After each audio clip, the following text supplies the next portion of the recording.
கட்சியுடைய தலைமை ஒருங்கிணைப்பாளர் அண்ணன் செந்தமிழன் சீமான் மீது தொடர்ந்து அவதூறுகளும் ஆதாரமற்ற குற்றச்சாட்டுகளும் சவுக்கு சங்கர், ஜெகதீஷ் பாண்டியன், முக்தார் போன்ற நபர்கள் பரப்பிக்கிட்டு வந்தாங்க. அந்த வரிசையில் இப்போ புதுசாக பிஸ்மின்னு ஒருத்தன் கிளம்பியிருக்காப்புல.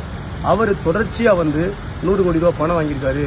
அண்ணன் செந்தமிழன் சீமான் சாதியை சொல்லி இழிவா பேசுறது இது தொடர்ச்சியாக நடக்குது. இது மட்டும் இல்லாமல் சில பேர் முகநூல் பக்கத்தில் தரக்குறைவா பேசி பதிவு போடுறாங்க.